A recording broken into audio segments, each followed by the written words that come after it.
네, 안녕하세요. 목요일 밥보다 투자 하나 시작하겠습니다. 편다송입니다. 안녕하세요, 빈세트입니다. 자, 우리 장 오늘도 네, 오늘도 잘 가고 있습니다. 네, 지금 몇 네. 포인트죠? 4,000? 지금 4,114포인트고요. 네. 네. 장 초반에 약간 흔들림이 있었는데 여전히 코스피 지수 기준으로는 상승세가 나타나고 있다라고 할 수 있겠고요. 오늘 이분이죠. 삼성동 금융센터의 이유경 과장과 함께했습니다.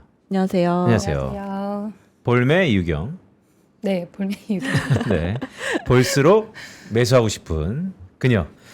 자, 오늘 전반적으로 한미 협상 결과부터 한번 볼까요? 네.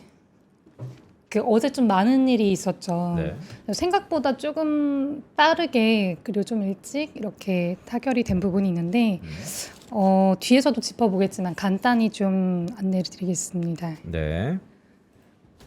잠시만요. 일단 화면 잠깐 보시면요. 예, 조금 예. 일단 세 가지 분야로 해서 좀 정리를 해왔는데요.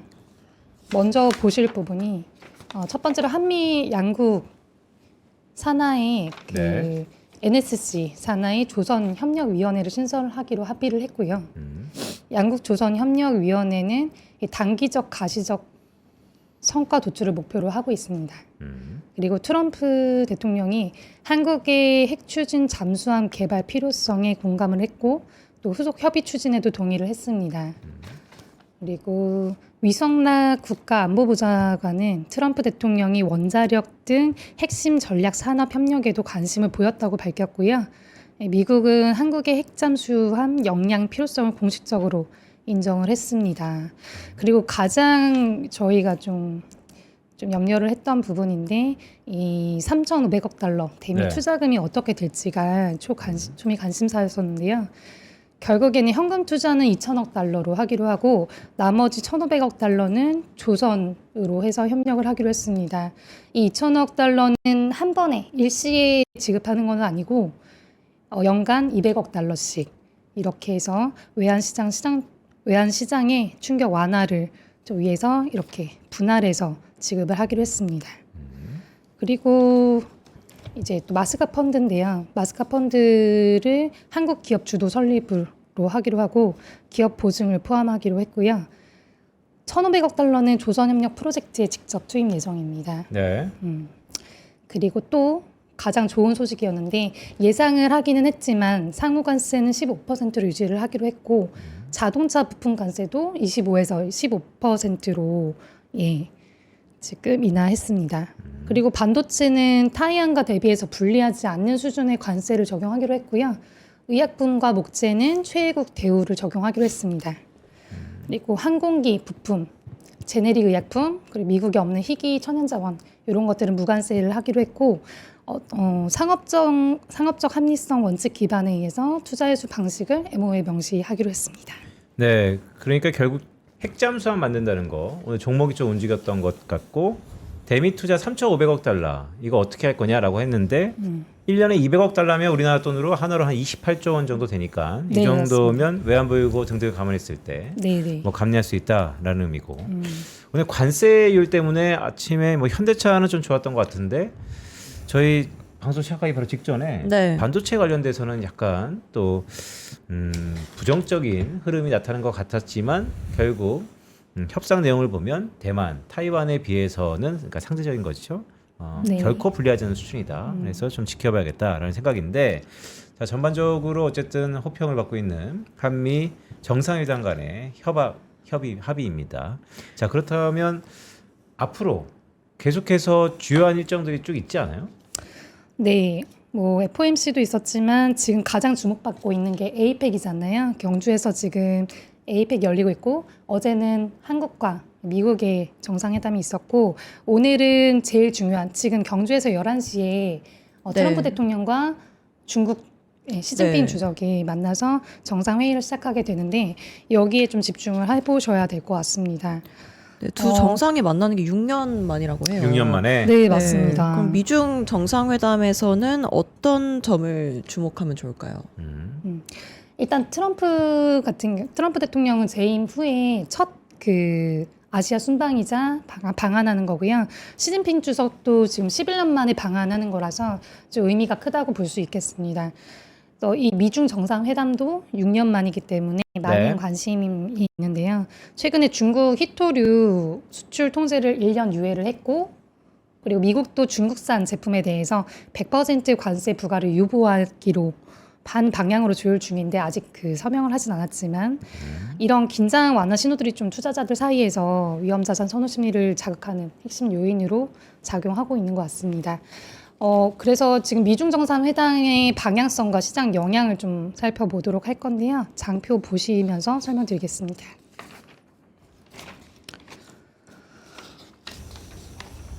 육 년 만에 만나면 시진핑 입장에서도 참 신기할 것 같아요. 왜냐하면 시진핑이야 영구 집권을 할 가능성이 높은데 카운터파트에 있는 상대 국가들은 대부분 임기가 있잖아요. 일본 국가들 빼고는. 그렇죠. 근데 또 만난다고? 막 이러면서 약간 좀 격세지감을 좀 느끼지 않을까라는 네. 생각인데. 자, 그래서 어떤 내용들입니까? 앞서 말씀드린 것처럼 이 미중 정상회담은 최대 이벤트라고 보시면 돼요. 지금 전 세계가 주목을 하고 있고, 지금 열리는 미중 정상회담에서는 일단 트럼프가 앞서서 중국과 대화는 잘 진행 중이고 좋은 결과를 기대한다. 좀 긍정적인 발언들을 했었거든요. 그러면서 글로벌 증시랑 위안화, 원화 모두 강세 반응을 했었습니다. 그래서 오늘 지금 이제 이 회담에 앞서서 양국 무역 대표가 말레이시아에서 농산물 구매와 히토류, 펜타닐, 무역 등과 관련해서 사전 협의를 마친 만큼 미중 무역 협상이 타결될 거라고 그런 기대감이 커지고 있는데요. 네. 이번 회담을 앞두고 양국이 강경 조치를 걷어들이는 점도 좀 눈에 띄고 있고요. 중국은 히토류 수출 통제를 1년 유예했었는데 트럼프 대통령이 27일에 도쿄로 향하는 전용기에서 느낌 좋다. 중국과 협상 타결의 낙관적인 전망을 계속 드러냈었기 때문에 좀 긍정적인 신호를 많이 보이고 있다고 생각을 하고 있고요. 그동안 좀 얼어붙었던 이 미중 갈등 리스크가 완화되면서 위험자산 선호는 회복될 가능성이 크다고 보고 있고요. 특히 한국 같은 제조 수출 중심의 시장에서는 반도체, 2차 전지, 기계 섹터가 직접 수혜를 볼 수 있다고 기대를 하고 있습니다. 다만 이제 트럼프가 동시에 공정하지 않은 무역은 더 이상 용납하지 않겠다라는 발언도 했기 때문에 대화는 하지만 압박을 유지하는 이중 메시지로 좀 볼 수도 있겠습니다. 결국에 이번 회담은 미중이 싸움을 멈추느냐 아니면 또 다른 규제 이슈를 던지느냐 그 결과에 따라서 시장이 당장 방향을 정할 걸로 보기 때문에 조금 집중해서 지켜보도록 해야 될 것 같습니다. 그래도 전반적으로 긍정적인 분위기, 기대가 있다라는 말씀이시죠? 네, 맞습니다.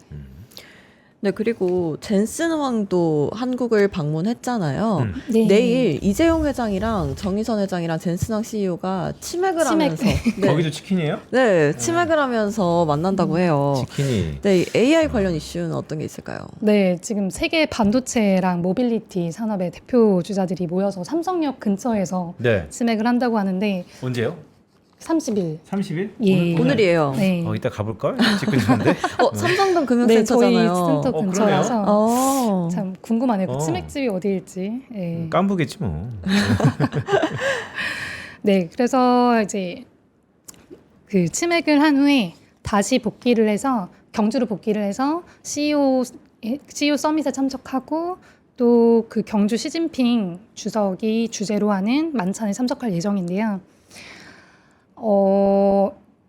젠슨랑 엔비디아 CEO는 지금 15년 만에 한국에 온 것이거든요. 네. 그래서 요즘에 AI 반도체 시장에서 워낙 엔비디아가 핫하다 보니까 이번 방안에서 삼성 그리고 SK, 현대차, 네이버 같은 이런 한국 대기업들과 GPU, HBM 같은 AI 칩 공급 관련된 새로운 빅딜이 발표될 거란 기대가 좀 크다고 보고 있고요. 젠슨왕은 최근 컨퍼런스에서 한국 국민은 기쁘게 할 발표가 있을 거다라고 계속 기대감을 좀 높이고 있는 상황입니다. 실제로 31일 경주에서 열리는 에이펙 행사 직전에 각 사랑 개별적으로 뭔가 공포할 거란 전망이 좀 많았었는데요. 이 발표가 성사되고 나면 이제 한국 기업들이 AI 반도체를 좀 안정적으로 공급받는 데 유리해질 거라고 생각을 하고 있고 엔비디아 입장에서도 한국은 중요한 성장 파트너가 되는 셈이라고 보고 있는 것 같습니다. 그래서 이 CEO 서밋에서 글로벌 주요 CEO들이 우리나라 대기업 총수들을 총출동해가지고 기업 간 협력 사업과 AI 중심 신사업 발표를 할 건데 우리나라 반도체 및 AI 생태계에 긍정적인 바람을 좀 일으킬 걸로 기대하고 있고요. 네. 아직은 구체적인 뭐 계약이나 내용 금액은 안 나왔지만 기대감 좀 큰 상황이고요. 근데 또 마침 그 삼성전자가 그 HBM 샘플은 다 납품을 전달을 했고 납품이 완료된 상황이라서 이 계약들이 31일 날 삼성, SK, 현대, 네이버에는 30일 오늘 AI 반도체 공급 계약 체결과 공식 발표를 할 예정이고요. 그 다음에 경주를 복귀해서 시진핑을 만날 예정이라고 합니다. 그것도 관심을 가져야 될 것 같습니다. 그러니까요. 삼성전자는 계속 그랬었고 SK하이닉스가 약간의 변동 부침이 있었는데 지금 보니까 또 2% 이상. 그렇죠? 그러네요. 네. SK하이닉스는 참 연이 강하다라는 생각이 드는데 자 이규경 과장 그럼 다음에는 또 어떤 이슈죠? 네, 지금 뭐 계속 에이펙 얘기를 좀 드릴 건데요. 아무래도 에이펙의 그 주요 의제 중에 공급망 재편에 대한 얘기가 좀 있습니다. 그래서 2025 에이펙에서는 이 글로벌 공급망 재편이 어떻게 미친 영향이 있는지 좀 알아봐야 될 것 같은데요. 우선은 공급망 안정화와 주도권 외교전에 관한 얘기를 좀 해보려고 합니다. 네. 예, 장표 잠깐 보시면요. 일단 미국이랑 중국의 입장이 조금 다른데 말씀드린 것처럼 에이펙 핵심 주제가 바로 공급망 재편입니다. 그래서 쉽게 말해서 우리끼리 부품과 원자재랑 이런 서비스를 안정적으로 주고받자는 것이거든요. 근데 미국은 지금 자기 편, 즉 동맹국 중심으로 해서 반도체나 배터리 같은 핵심 산업 공급망을 다시 짜는 중이고 중국이 너무 의존했다가 지난 코로나 때도 너무 좀 힘들었다는 걸 알기 때문에 그런 것이고 반면 중국은 그럼 우리도 우리 길을 가겠다라고 하면서 달러 의존을 좀 줄이고 아시아 내부에서 거래하는 결제망을 키우고 있는 상황입니다. 그래서 이번 에이펙에서는 단순히 협력하자라기보다는 이 미국과 중국이 각자 세력권을 넓히려고 하는 외교 무대가 되는 것으로 좀 볼 수 있겠고요. 현실적으로 보면 이런 경쟁이 나쁘지만은 않은 것 같습니다. 왜냐면은 미국 중심 공급망에 포함된 국가는 첨단 산업 투자 유입이 될 것이고 또 중국 중심 공급망으로는 원자재, 소재 쪽 기회가 열릴 거기 때문에 즉 공급망 재편은 싸움처럼 보여도 네. 결국에는 새로운 투자 흐름의 지도를 다시 그리고 있는 과정이다라고 해석을 할 수 있겠습니다. 그러니까 미국과 중국이 지금 에이펙 회담에서 한 21개의 국가들이 모여 있는 걸로 알고 있는데 그렇다면 서로 땅 따먹게 한다는 거죠. 네, 내 편이 되라, 맞습니다. 내 편이 되라. 근데 그 가운데서 가장 크게 선동하고 있는 미국과 중국의 정상들이 오늘 만난다는 얘기고요. 네, 그리고 이 한미 원전 협력에 대해서 이야기를 조금 더 자세히 해봐야 될 것 같은데요. 관련 내용 어떤 내용들이 있었나요, 어제?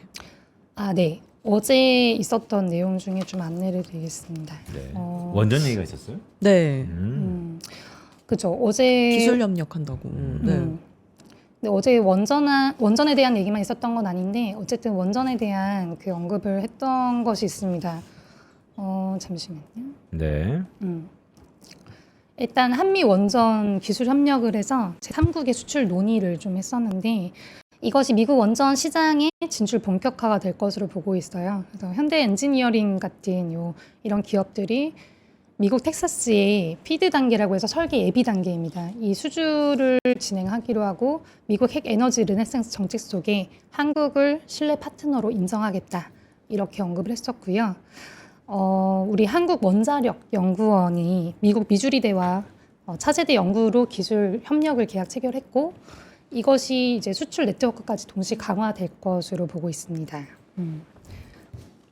그래서 지금 한미 연합 브랜드를 통해서 제3국의 원전 수주 경쟁력을 확대시킬 예정이고요.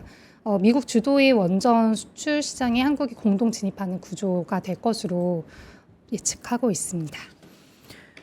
네, 그래서 어제 두산 에너빌리티가 장중에 최고가를 경신을 했죠. 네, 맞습니다. 이게 그 마스카 프로젝트와 관련된 내용이 나와서 그렇다는데 이 부분은 어떤 내용이었나요? 네, 이제 마스가 프로젝트도 있는데 마누가 프로젝트라고 해서 마누가요?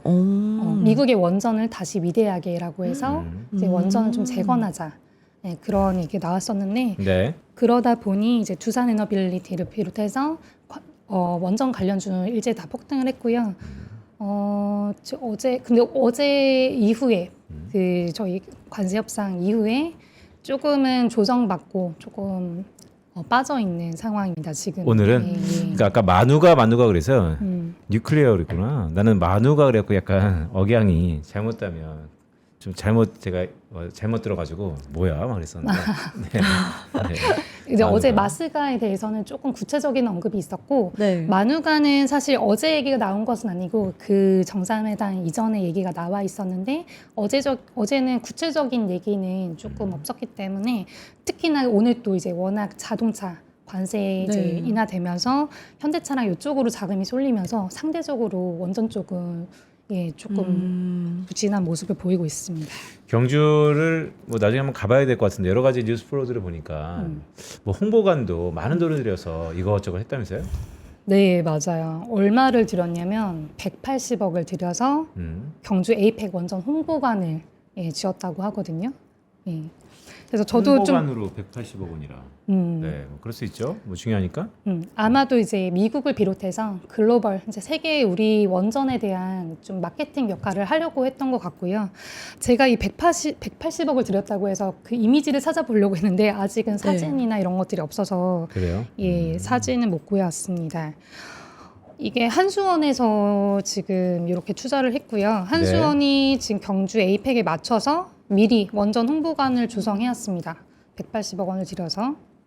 그래서 해외 정상단이나 기업 리더 대상으로 해서 아무래도 한국의 원전이 안전하다, 경제성이 있다, 수출 경쟁력 집중을 홍보하는 개념이었고요. 그리고 아랍에미리트하고 체코에 이어서 미국 시장 확보를 목표로 전략적 홍보 무대를 마련한 걸로 보고 있습니다. 네, 그리고 한국전력공사와 관련된 얘기도 해봐야 될 것 같은데, 사우디 관련 수주가 있었다고요? 네, 지금 이제 뉴스가 계속 나오고 있었는데, 네. 사우디에 사우디가 사실 이제 기름이 많이 나오는 나라잖아요. 근데 여기서 지금 수주를 하게 생긴 부분이 있습니다. 제가 자료 한번 보시면요. 이 다와드미 풍력발전 사업 수주를 맡게 됐는데 이곳이 그 다와드미 풍력발전소 1.5 기가와트 프로젝트의 최종 낙찰자로 이미 선정이 된 거고요. 네. 이것은 한국 기업 최초의 조단위 중동 풍력 발전 사업 수주이자 한전 태양광 풍력까지 확장을 의미하고 있고요. 지분은 한전이 40%, 그리고 아랍에미리트가 39%, 사우디가 20% 해서 사업비는 한 1조 2,800억 원이 됩니다. 그래서 상당히 큰 규모로 수주를 진행하게 됐고요. 네. 이 때문에 어제 또 한전이 또 조금 주가가 많이 움직인 부분도 있습니다. 그래서 이 발전 용량이 어느 정도 되냐면 대형 원전의 1.5기 수준이고 사업 부지는 서울의 절반 크기라고 합니다. 상당히 좀 큰 수주권이어서 시장에서는 이것이 이제 한전의 해외 사업 다각화 그리고 수익성 개선의 이제 신호탄으로 볼 수 있다고 해석하고 있습니다.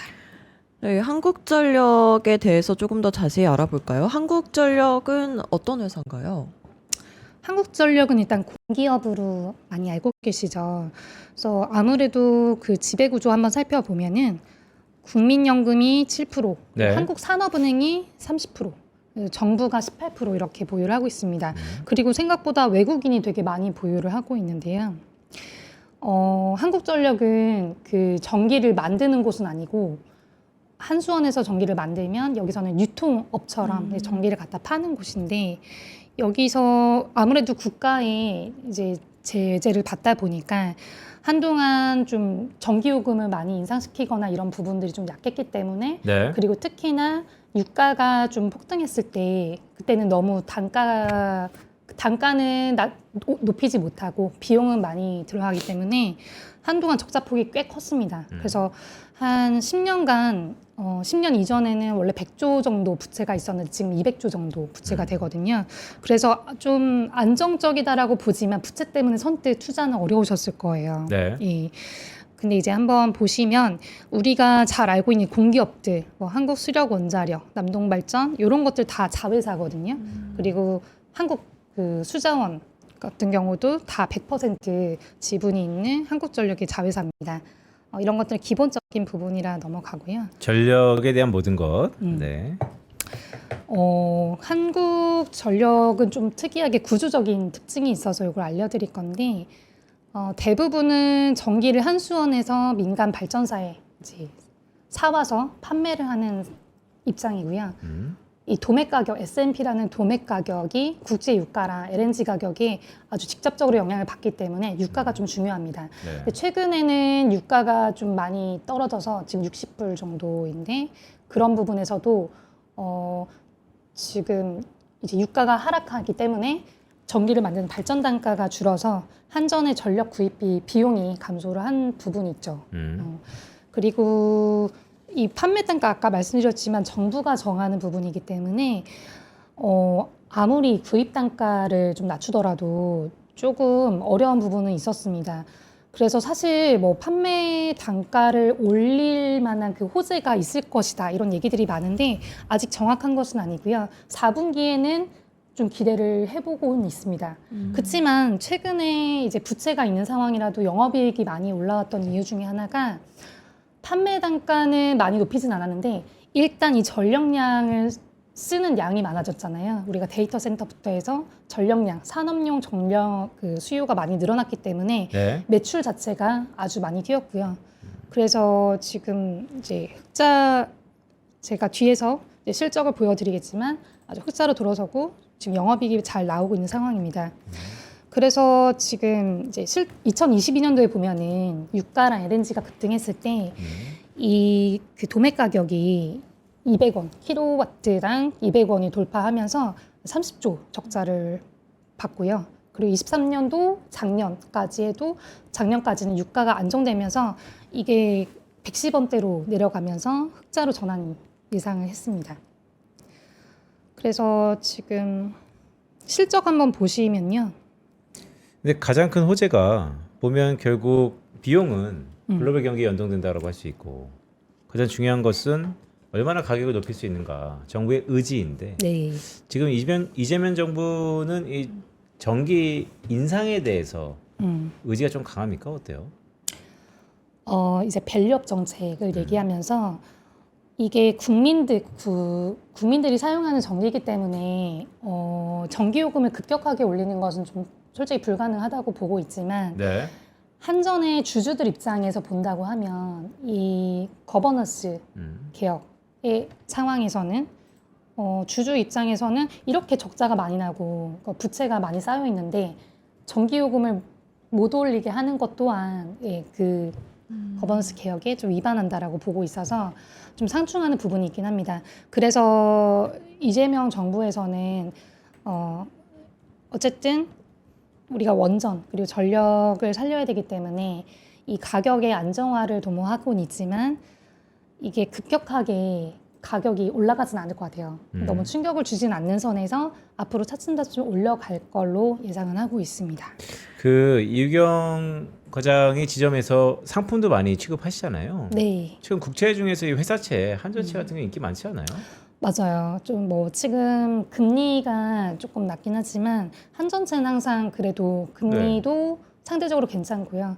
그리고 좀 등급이 신용 등급이 우리나라 등급이랑 동일해요. 한국전력이. 그러니까요. 그래서 많이 취급을 하는 채권이 맞죠. 네. 그러니까 사실 주식으로도 관심이 있겠지만 에너지 패권 시대, 에너지 전환기 시대 그런데 채권에서는 상당히 포지셔닝이 있는 그런 회사니까요. 최근에도 여전히 이 회사채에 대한 니즈가 있습니까? 네. 왜냐하면 주식이 이렇게 많이 올랐음에도 불구하고 여전히 있어요? 예전보다는 덜해지긴 했지만 여전히 그 오랫동안 채권만 거래를 하시는 분들은 주식을 잘 안 하시는 것 같아요. 좀 연령대가 있는 분들 중에 특히 그렇긴 하겠지만 이미 그 자산이 많으신 고객들 중에는 네. 주식 장에는 일부 늘 비중이 정해져 있으신 것 같아요. 포트폴리오에서. 그래서 저희는 장이 좋을 때 막 주식을 사려고 하지만 이런 분들은 늘 그 비중이 뭐 채권 80%, 20%는 주식. 하지만 삼성전자나 좀 대형 우량주에 항상 편입이 되어 있으세요. 그래서 그런 분들은 채권 만기 돌아올 때마다 이제 또 롤오버를 하시기 때문에 항상 채권을 찾으시는 수요는 여전하긴 합니다. 예. 네, 그리고 올해 들어서 이 외국인이 한국전력 순매수 4위를 기록했다고 네. 하는데 외국인이 이렇게 한국전력을 많이 매수한 이유가 있을까요? 아마도 한 10년 전에는 외국인들이 좀 한국전력에 지분이 많았었다가 한동안은 많이 나갔어요, 지분이. 근데 그 이유는 아무래도 실적에 대한 신뢰성이 좀 떨어져서이지 않을까 싶거든요. 아까 네. 말씀드렸듯이 유가가 또 많이 좋지 않았고. 근데 지금은 상황이 모든 것이 좋아지는 게 유가도 이제 조금 떨어지고 안정화되고 있지만 금리도 인하기잖아요. 그렇게 되면 아까 부채가 많다고 했는데 이 이자에 대한 부담도 상당히 많았습니다. 근데 그런 부분에서 이자 보상 비율도 좀 많이 높아지고 있고 여러 면에서 좋아지고 있는 부분 그리고 실적이 실제로 좋아지고 있는 부분에서 외국인들한테도 실적에 대한 신뢰를 회복했다라고 볼 수 있겠습니다. 그러니까 외국인들이 국내 주식을 보유한 시가총액이 1,000조 원을 훨씬 넘었는데 네. 그 중에서도 전자닉스 반도체 많이 샀죠. 네. 그런데 생각보다도 한전을 많이 산다는 게 정책적인 이 정부의 야금야금이지만 스테이블하지만 어쨌든 정기적으로 인상할 거다라는 기대감도 일부 들어왔다라는 생각이 드는데 자 그나저나 최근에 이렇게 장이 많이 오르면서 이유경 과장이 저희 한 4번째 나오고 있는 거죠? 아, 네, 맞습니다. 지난번 추천 종목들 꽤 괜찮지 않았어? 그 네. 우선주 이런 거 되게 많이 올랐던 것 같은데 네. 전반적으로 리뷰 한번 해주세요. 어땠죠? 처음에는 연금 그쵸? 맞아. 네, 상품 맞아요. 소개해 주셨고 네. 그리고 두 번째 그리고 나서 두 번째는 고배당. 고배당. 고배당. 아, 구형 우선주 얘기 한번 했었고요. 우선주, 구형 우선주. 그다음이 그렇죠? 네네. 하고 그 다음에 10월 2일에 나와서 고배당주 네. 아, 네네. 관련해서 얘기를 드렸습니다. 그리고 오늘 한전 네. 전력까지. 자, 그 전에 추천 상품들 성적표 한번 볼까요? 네, 제가 조금 여러 개 있어서 그 화면에 정리를 했는데요. 7월 30일 날 제가 첫 방송을 하면서 연금에 관한 이야기를 많이 드렸어요. 네. 그래서 아무래도 연금에 담을 만한 좀 장기적으로 우상향할 ETF들을 추천을 드린 건데 보면은 첫 번째 주주환원 가치 액티브 ETF는 오히려 지금 마이너스를 기록했는데요. 입한국에 마이너스가 날 수 있어요? 네. 뭐지? 에이스 주주하는 같이 액티브는 네. 액티브하게 안 움직였나? 왜요? 저도 조금 의아했는데 네. 좀 그럴 수밖에 없는 부분이 이 주주환원 가치 액티브는 가치주에 편입이 많이 되어 있다 보니까 삼성전자나 하이닉스가 없었던 거예요. 아. 네. 상대적으로 반도체 이런 그런 섹터들이 없었기 때문에 네. 좀 저조했던 부분이 있고요. 아, 음. 그 삼성전자와 SK하이닉스 들어가 있지도 않았대. 우리 편도사 아나운서가 쳐다도 안 보는 주주하는 같이 액티브. 어쨌든. 네. 그래서 그 밑에 있는 라이프 자산 주주 가치 액티브에는 이제 반대로 반도체가 같이 편입이 되어 있었고요. 비슷한 스타일이지만 이 반도체가 있냐 없냐가 좀 그 수익률을 많이 좌우했던 것 같습니다. 그리고 밑에 가장 좋았던 코스피 액티브, 타임폴리오 자산운용에서 운용하는 코스피 액티브 같은 경우에 21%를 기록했고요. 네. 그리고 코스닥 바이오테크는 이제 알테오젠이 조금 최근에도 다시 많이 올랐다가 또 대주주 양도세 이슈 이런 것들로 연말엔 또 좀 빠지는 경향이 있었잖아요. 생각보다 이제 좀 많이 올랐다가 좀 최근에 좀 다시 빠져서 반납하고 있어요? 반납하고 있고 오늘은 또 바이오는 좋더라고 흐름은 좋더라고요. 그래서 이게 어제 종가로 해서 기준이긴 한데 요 정도로 수익률 볼 수 있을 것 같고요. 네. 아마도 이제 연금에서는 뭐 액티브 ETF로 100% 하시는 분들은 없으시잖아요. 그래서 포트폴리오 개념으로 이제 안내드렸던 ETF들인데 각각 스타일에 따라서 좀 수익률이 많이 편차가 있는 걸 확인할 수 있었습니다. 그리고 제가 9월 18일에 방송했던 구형 우선주 관련해서 얘기를 드리면서 수익률이 음, 되게 높은데 네. 좋은데요. 네. 근데 이때 뭐 추천을 드렸다기보다는 우선주에 관심을 갖고 우선주 중에 좀 눈여겨 보아야 될 것들은 이런 것들이 있다라고 언급을 드린 정도인데 네. 보면은 우선주들이 많이 오른 것도 맞지만 이 본주들도 많이 올랐잖아요. 사실 뭐 삼성전자하고 LG화학 같은 경우는 정말 40%가 아니라 뭐 엄청 많이 올랐기 때문에 네. 근데 제가 또 이제 좀 관찰했던 부분은 예전에는 본주보다 우선주가 항상 덜 올랐잖아요. 맞아요. 오를 때. 이번에는 비교를 해봤더니 본주랑 다 비슷비슷하게 올랐어요. 그게 무엇을 의미할까요? 그만큼 글쎄 배당에 대한 인식 자체가 주가의 디스카운트 할인을 뭐 다시 한번 없애버렸다? 어떻게 해석해야 될까요? 그 말씀도 맞는 것 같고요. 이 삼성전자나 뭐 이렇게 너무 급격하게 현대차 같은 경우도 너무 급격하게 올라버리다 보니까 이걸 따라가고는 싶은데 너무 비싸다, 네. 부담스럽다 하면서 또 우선주, 상대적으로 저평가돼 있던 우선주를 바라보시는 분들도 많았던 것 같아요. 차선책으로. 예.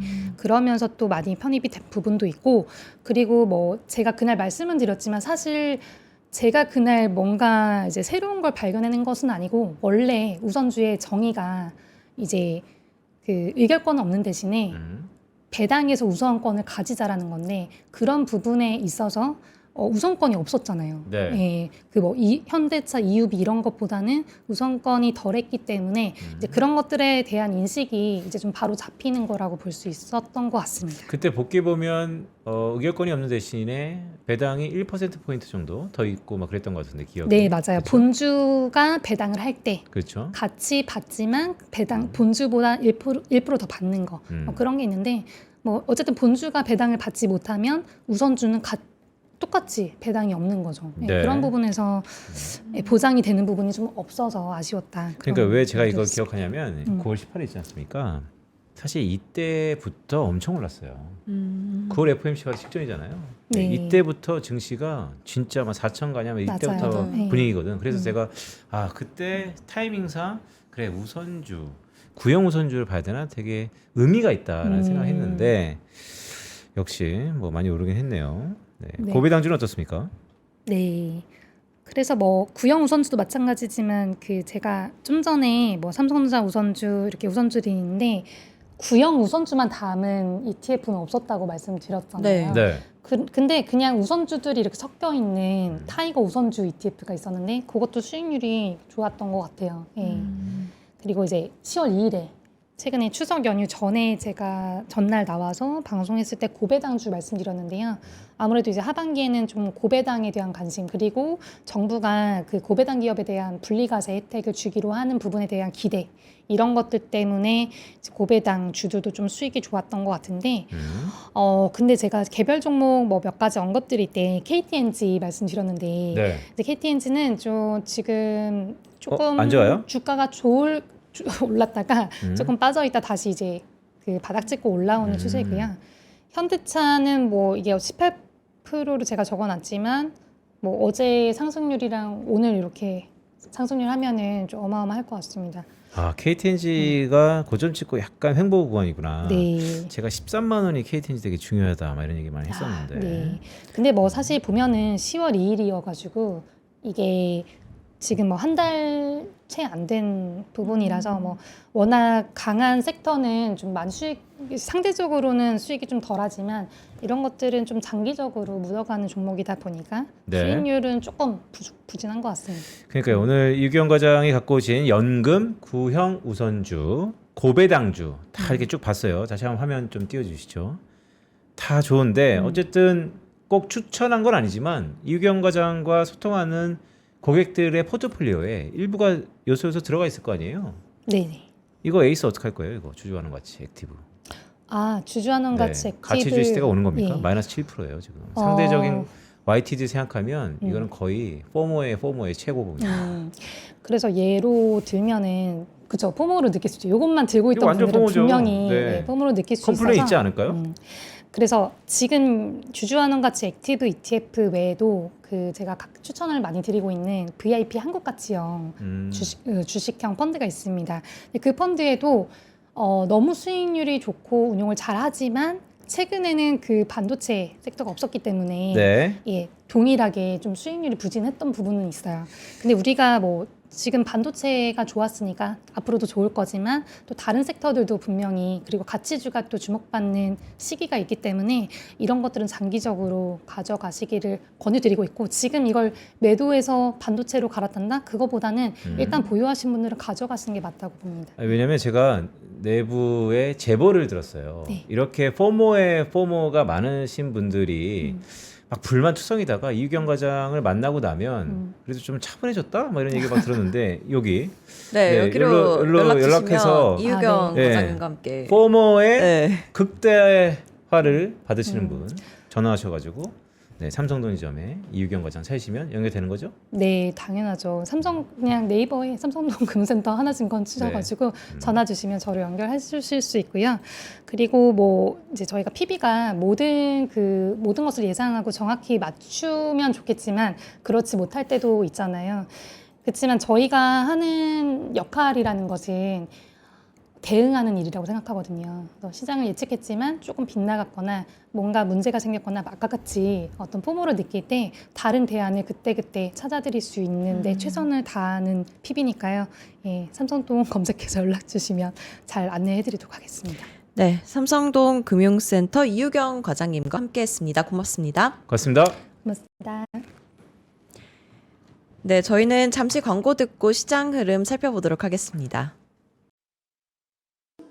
남다른 수익을 원하세요? 한 발 더 앞서가고 싶으세요? 시간은 없고 매일 둘이 뭉실한 정보만 주는 투자 방송에 지치셨나요? 점심시간 딱 1시간만 더 투자해보시는 건 어떠세요? 진짜 돈 되는 정보, 진짜 투자하는 사람들의 이야기를 들려드립니다. 매일 오전 11시 남들보다 한 발 앞서가는 당신을 위한 든든한 투자 정보가 찾아옵니다. 지금 꼭 사야 할 핵심 종목과 시장의 향방에 대한 명쾌한 예측, 미리 준비해야 할 투자 트렌드까지 꾹꾹 눌러 담아드립니다. 밥보다 더 든든한 계좌를 원하세요? 밥보다 투자 하나, 많은 시청 부탁드립니다.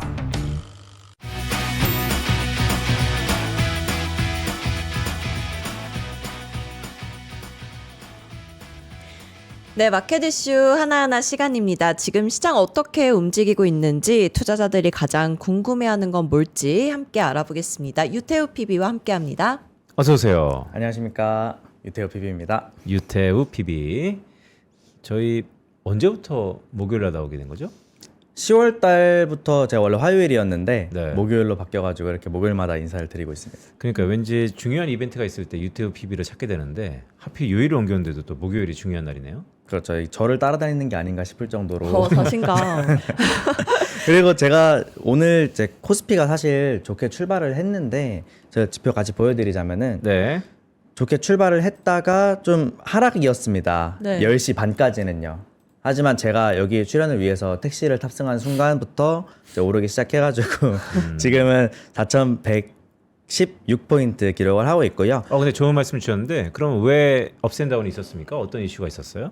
예, 사실 좋게 시작하면서 개인들 매수세가 한번 확 몰려서 들어왔다가 오히려 기관들이랑 외국인들 자금은 조금 빠지는 모습을 보여줬거든요. 아무래도 이제 한국 시장의 특성인 세론이 또 네. 불거지는 것이 아닌가 이런 생각을 안 할 수가 없는데요. 지금 외국인 기관 자금들 같이 살펴보자면 외국인들은 한 3,500억 정도 거래소와 선물에서 나가고 코스닥에는 700억 정도 들어와 있습니다. 그리고 기관들도 마찬가지로 선물시장에서 매수를 했지만 이제 현물시장에서 6,600억 정도 매도를 하면서 좀 자금들 이탈하는 모습을 보여주고 있고요. 개인들 보자면은 9,414억을 거래소에서 매수를 하면서 좀 지지를 많이 해주고 있습니다. 이런 코스피의 어떻게 보면 0.9% 상승 이거를 다 개인들이 주도했다고 봐도 좋을 정도로 좀 개인들 매수세가 강한 편입니다. 오늘은 개인들이 거의 동학개미운동 버전 2처럼 그렇죠. 코스피의 4천 이상을 이끌고 있는데 자 궁금한 게 한미 정상회담에서 어쨌든 호평의 일색이 대부분 컨센서스인 것 같은데요. 먼저 핵 잠수함. 예. 이거 어느 종목이 움직이고 있습니까? 관련해선. 종목들 살펴보자면은 당연히 사실 잠수함 하면은 사람들이 하나오션을 많이 떠올리실 거예요. 그래요? 투자자분들이 하나오션을 많이 떠올리실 건데 가장 많이 오른 종목 하면은 하나 시스템이 이제 15% 정도 상승 중입니다. 뭐 하는 기업이에요? 그래서 사실 하나 시스템 하면 다들 방산주 아니냐, 그러니까. 뭐 레이더하고 뭐 이런 회사로 알고 계실 텐데요. 사실 그 트럼프 대통령이 잠수함 말을 했을 때 미국에 있는 그 하나오션이 인수했던 필리조선소에서 제가 건조를 한다 이런 이야기를 했습니다. 맞아요. 하지만 그 한화가 필리조선소를 인수를 할 때 아무래도 하나오션이 전부 다 자금을 대기에는 규모가 좀 있어서 자회사 몇 개를 끼고 같이 진행을 했거든요. 근데 하나 시스템도 필리조선소에 좀 많은 부분 투자를 했습니다. 아, 지분이 있어요? 네, 그래서 아. 필리조선소에서 만든다고 하니까 그럼 필리조선소 지분 누구 있지? 하고 하나 시스템이 오르는 이런 논리로 움직이고 있다고 보시면 좋겠습니다. 그런 거구나. 자, 한화그룹이 어쨌든 트럼프 대통령의 최대 수혜 아닌 수혜를 받고 있는 것 같은데 현재까지는. 맞습니다. 야구 좋아해요?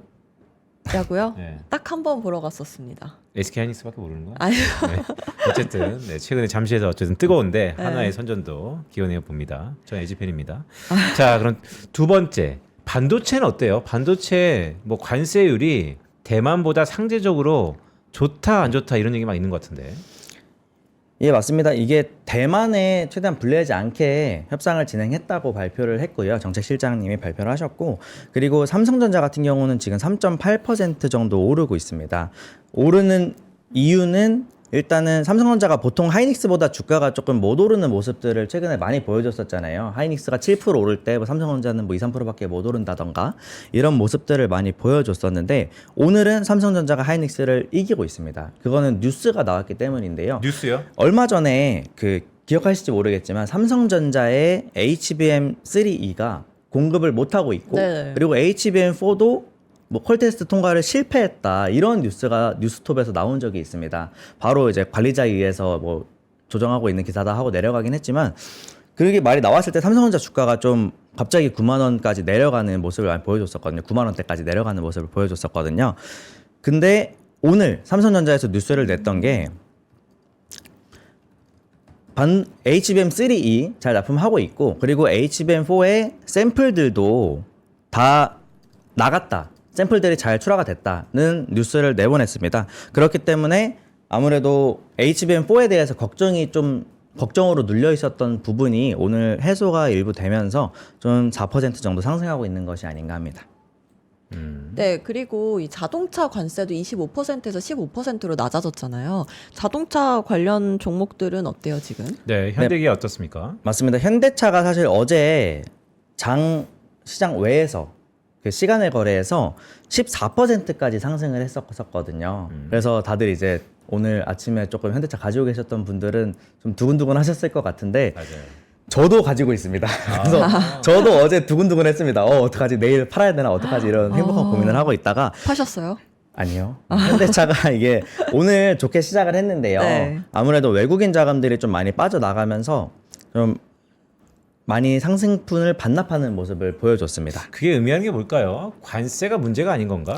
결국 현대차는 근본적으로 관세라는 것은 표면적으로 미시적인 접근이고 오히려 근본적인 글쎄 문제라까지 그런가? 챌린지를 받고 있는 건가? 어떻게 해석해야 돼요? 그렇죠. 그 15% 이야기가 나왔을 때 현대차 주가가 한번 움직였었는데요. 그때도 어떤 논리로 빠졌었냐면 그 일본이 원래 일본 유럽이 2.5%의 관세가 있었습니다. 현대차 기아차는 무관세였고요. 그런 상황에서 똑같이 15%로 바뀐다면 네. 현대차 입장에서는 2.5%를 그냥 일방적으로 손해보는 것이 아니냐. 원래 이익을 보고 있던 부분이 없어지니까 그럼 상대적으로 일본 차에 대한 경쟁 우위가 사라질 수 있다. 이런 논리로 좀 주가 조정이 있었었거든요. 네. 그래서 아무래도 이번에도 같은 논리를 적용할 수 있을 것 같은데 그래도 현대차 입장에서는 사실 지금 많이 눌려왔었으니까 주가가 지금 저희 코스피 얼마나 많이 올랐습니까? 4,100포인트를 넘겼잖아요. 이런 상황에서 현대차가 못 가고 있었는데 이번에 관세 합의된다는 이야기 나오고 나서부터 올랐고 오늘은 제 생각에는 사실 여태까지 많이 올랐잖아요. 이때 그 22만 원 선에서 갑자기 갭 상승하면서 24만 원 선까지 급하게 오르면서 쭉쭉쭉 지금 한 2주 동안 달려왔는데요. 여기서 관세 협상이 나니까 이슈 해소로 좀 세론이 나오는 것이 아닌가 이렇게 생각해 볼 수 있겠고 네. 저는 개인적으로는 이렇게 조정 좀 받고 더 갈 수 있지 않을까. 요즘 저희 시장이 워낙 세잖아요. 그렇기 때문에 현대차가 제가 강세장에서 못 가는 종목들은 이제 하자가 있는 종목들이다라고 손님들 오시면은 많이 설명을 드리는데 현대차에 걸려 있었던 그런 어떤 하자가 없어졌다. 결함이 고쳐졌다고 하면은 다시 원상복귀를 주가가 올라가야죠. 아, 그러니까 이제 뭐 하자라는 표현보다는 사실 현대차라는 기업이 재평가를 받기 위해서 다양한 요인들이 있는데 그런 위험 요인이자 하방 리스크들이 그렇죠. 지금은 좀 더 사라지고 있다. 이런 리스크가 말씀이시죠? 사라졌기 때문에 네. 더 올라갈 수 있지 않을까. 네, 그렇게 그리고 생각합니다. 저희가 이 에이펙 때문에 음. 간밤에 있었던 중요한 이벤트를 하나 잊은 게 있어요. 뭘까요? 뭔지 아세요?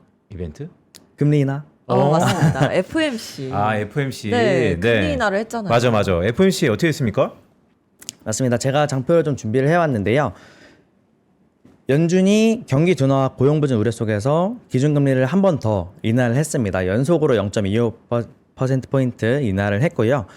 이게 10명 찬성, 2명 반대로 표결이 통과를 했는데 사실 이 반대한 분 중에 한 명은 제가 적어왔는데 스티븐 마이런 이사라고 네. 0.25%가 뭐냐. 0.5%는 내려야 된다 하면서 오히려 더 인하해야 네, 된다. 하면서 반대를 했거든요. 그래서 사실상 이제 동결을 주장하신 분은 한 분이고 사실 이게 이렇게 평균을 내도 될지 모르겠습니다만 이렇게 주장 0.5% 인하해야 된다, 뭐 동결해야 된다를 평균 내면은 0.25% 인하잖아요. 네. 그래서 평균적으로는 뭐 거의 만장일치로 통과한 것이 아닌가 이런 생각도 해볼 수 있겠습니다. 하지만 그 파월이 그 연설을 할 때 12월에 있을 FOMC에서 금리 인하를 또 한 번 하지는 않을 것 같은 뉘앙스를 풍겼거든요. 그래서 이게 미국 시장에 조금 부정적이게 영향을 주기도 했고요. 그렇기 때문에 이제 2번 연속 인하했으니 당분간은 사실 금리 인하 모멘텀을 지켜보기에는 조금 어려울 것 같습니다. 그러니까요. 간밤에 있었던 FMC는 매파적으로 해석하는 것 같은데 그렇다면 우리가 금리 인하 그러면 딱 떠오르는 게 제약바이오잖아요. 우리 시장에서의 오늘 제약바이오의 흐름 어떻습니까? 맞습니다. 바이오주 중에 사실 대표격이라고 하면은 삼성바이오로직스가 있을 텐데요. 삼성바이오로직스는 지금 거래 정지 상태입니다. 네. 아무래도 이제 분할이 들어가기 때문에 거래 정지 상태고 그밖에 셀트리온이라던가 아니면은 네. 바이오시놉 셀트리온이 어쨌든 대장주라고 할 수 있으니까. 그리고 코스닥에서는 또 알테오젠 이런 종목들 보면은 어때요? 지금 차트 한번 볼까요? 알테오젠 차트 제가 띄워놨는데 사실 크게 오르고 있지는 않습니다. 아, 최근에 감도는 좀 크다. 조정을 아직도 받는 와중이라고 볼 수 있겠고요. 네. 하지만 이게 금리 인하가 된다고 하면 금리 인하는 사실 할인율의 축소잖아요. 바이오 같은 종목들은 그 이익이 미래에 나기 때문에 그 미래에 날 수익을 가지고 이제 할인율을 적용을 해서 그 밸류를 땡겨오는 것인데 금리가 인하가 되면은 그 할인율이 작아지는 거라서 아무래도 큰 폭으로 좀 상승을 할 수 있겠다라고 기대를 해볼 수 있겠고요. 그래서 네. 보통 금리 인하가 되면은 바이오가 좋아라고 하는 게 사실 이자 비용이 줄어들어서 이익 측면에서 좋아지는 것도 있겠지만 아마 제가 설명드렸던 미래 이익을 끌어오는 과정에서 할인율이 적어지니까 올라가는 측면이 더 크다 이렇게 말씀드릴 수 있겠습니다. 네, 오늘 화장품주는 어때요? 화장품. 화장품주는 APR 먼저 살펴보자면요. 네. 오늘 5% 정도 오르고 있고 왜요? 오늘 무슨 일 있어요? 그리고 이렇게? 실리콘2도 네. 한 4% 뭐 정도 간만에 화장품 상승을 하고 하고 괜찮네. 이게 사실 APR 빼고는 2분기 실적 발표 이후에 많이 조정을 받았었잖아요. 네. 근데 어제 미국의 장관님께서 음. 코리아 화장품 좋아요라고 SNS에 올려졌다고 합니다. 트럼프와 같이 방문을 네. 해서 이제 한국 화장품들을 많이 사갔다고 해요. 그러면서 SNS에 이렇게 화장품들 모아놓은 거를 찍어서 올리면서 좋다 이런 얘기를 했다고 합니다. 그래서 조금 모멘텀이 작용하는 것이 아닌가 싶고요. 그리고 여기에 더해서 이제 화장품의 실적들이 2분기에 조금 미사가 나면서 조정이 있었는데 3분기 실적이 좋지 않겠느냐. 그리고 7, 8, 9월 달에 수출 실적도 괜찮게 나왔었거든요. 그렇기 때문에 이런 기대감이 반영이 되는 것 같고 제가 지난주 방송을 했을 때 좀 떨어진 거 위주로 담아보시면 어떨까 하면서 소개해드렸던 게 이제 엔터랑 화장품이었거든요. 네. 맞아요. 네, 근데 엔터는 잘 갔습니다. 하이브 주가 보시면은 최근에 좀 큰 상승이 있었고요. JYP도 마찬가지로 괜찮았었고 여기에 더해서 화장품들도 이제 바닥에서 좀 모멘텀 돌려주고 있는 것 같고요. 하지만 오늘 주가 오른 것들 보시면 또 조선, 반도체 이런 것들이지 않겠습니까? 바야흐로 대장주의 시대. 네, 제가 오늘 드리고 싶은 말씀은 이제 이런 말 있잖아요. 있는 놈들이 더 한다. 지금 오르는 놈들이 더 오르고 있습니다. 네. 그렇기 때문에 아무래도 지금 시장에서 활발히 거래되고 주가가 좋은 그리고 모멘텀도 계속 살아있는 종목들 위주로 매매를 해보시는 것도 좋겠습니다. 네. 자, 자, 그럼 오후장 전략 세워볼 텐데요. 오후장에는 어떤 점 주목해보면 좋을까요? 제가 항상 가지고 왔던 게 주간 이익 추정치 상향 기업입니다. 지금 아무래도 실적 시즌이 계속 이어지고 있잖아요. 네. 그렇기 때문에 실적 시즌 11월 15일까지 회사들이 발표를 해야 되는데 이익 추정치 상향이 실적 발표 날에 근접할수록 좀 더 신뢰도가 높아진다고 하거든요. 근데 실적이 보통 발표한 다음에 상향 조정되지 않아요? 그 전에도 임박했는데도 바꾸는 애널리스트가 있습니다. 그렇죠. 그래요? 실적 추정치가 상향되는 종목들이 있습니다. 그거 되게 강심장인데 보통 이왕 그렇게 된 거 뭐 한 달 아니면 적어도 3주 전에 TP 타겟 프라이싱을 바꾸면 뭘랄까? 오늘 내일 예를 들어서 실적 발표가 되는데 굳이 바꾸는 사람이 있을까요? 그렇기 때문에 신뢰도가 높다고 보는 겁니다. 이게 실적 발표 예를 들어 다음 주에 바로 실적 발표인데 네. 일주일 전인 오늘 뭐 이익 추정치를 상향 조정이 된다? 그러면 이 기업 이익이 괜찮은가 보다 라는 신호를 시장에 주게 되는 거거든요. 아, 쉽지 않은 일인데 하는 걸 보면 그렇죠. 이거 확실하다. 뭔가 있나 보다. 뭘 들었나 보다. 그 어떤 거예요? 어떤 그래서 신뢰도가 기업이에요? 좀 높고 계속해서 제가 이거 저희 하나증권 자료를 좀 가지고 왔는데요. 반도체 계속해서 올라와 있는 업종이죠. 반도체 업종 계속 올라와 있고 그리고 디스플레이도 제가 그때 이제 미국 애플이 BOE 향 비중을 줄이면서 LG 디스플레이가 괜찮아질 거다라고 언급드린 적이 있습니다. 그때부터 주가도 괜찮았는데요.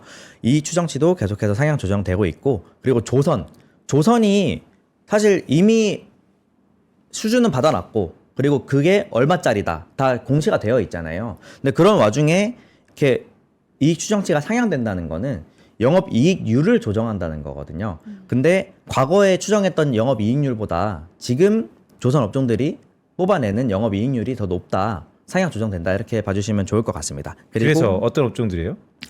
그 자동차 부품, 아, 저 화면에 있구나.